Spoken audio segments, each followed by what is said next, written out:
Hello everyone. My name is Cassie. And here is my online dating story, y'all. My phone vibrated, and I looked at it with excitement. A new message from Peter. As I read it, I could feel my cheeks getting red. Would you like to meet up on Tuesday? I made a little dance and replied immediately. I'd been waiting for him to ask me since we started chatting. I know I could have just asked, but I was too shy. It was just fortunate for me that he had the guts to ask me out. Yes, I would love to. I wrote him back. We wrote to each other back about where we would meet and what we should do. We agreed to grab a coffee and maybe have dinner. I called my best friend, Sarah, and told her all about my new date. I'm so excited, Sarah, I can't wait to meet him, I told her over the phone. She seemed a lot more skeptic than me. How long have you two been writing together? Do you know anything about him? What if he's not who he says he is?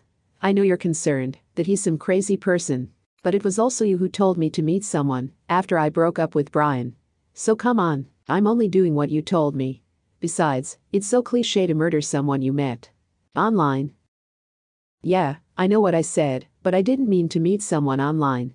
I offered multiple times to go out on the weekends, but you never took me up on my offer. I promised to text you when I meet him and give you updates so you'll know I'm still alive, I chuckled. Fine. Just remember to take care of yourself and don't do anything you're not comfortable with. We said our goodbyes, and the rest of the day I spent fussing over what to wear on the date and read our old messages so I could remember what his favorite band was, his favorite movie, and how much I told him about myself. I was so nervous before our date that I couldn't eat anything all day. I'd put on a fun dress that wasn't too revealing and neither too boring. Half an hour before we were supposed to meet, I walked down to the park and started waiting on him. I kept looking at my phone and feeling the need to run away. What if he really was a psycho?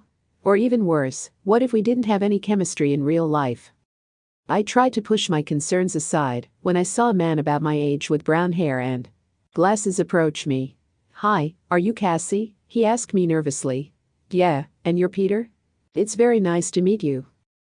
We gave each other an awkward hug and decided to walk around the park for a bit. It was no effort at all to talk to Peter, and I quickly began to relax in his company. He was very funny and asked me if I'd been concerned about him being a maniac. I told him about Sarah's warnings about meeting someone online. After we had our coffee, we decided to skip dinner and have a couple of beers. Peter quickly became drunk and talked nonsense, and I laughingly pointed out he was the worst lightweight I'd ever met. I swear, he rambled on, I normally never get this drunk off of one beer. I guess it's because it's been a long day. You know, I've looked forward to meeting you, so work felt like an eternity today. I smiled and told him I'd felt the same way. It soon became clear that I had to take Peter home after he'd had a couple of beers. He lived a couple of streets from the bar, and with me supporting most of his weight, we finally got there. Peter kept missing the keyhole, so I took the keys from him and let us inside. He almost fell onto the floor, but managed to stumble through the small apartment and land in the bed. I couldn't help but laugh a little and closed the door. I made sure it was locked before I walked into the bedroom. He had trouble keeping his eyes open, but I was sure he saw me pull the rope and butterfly knife from my big purse. His eyebrows almost disappeared under his hair as he saw me get ready for business. I know you didn't expect this, but it's just way easier to find people online. Besides, who'd ever be afraid of a small woman in a cute dress with flowers on it? Now you've learned that you probably should have been, but it's way too late for that. I smiled at him with my pearly white teeth as he tried to scream. Oh, I couldn't help but laugh at his patheticness and got to work.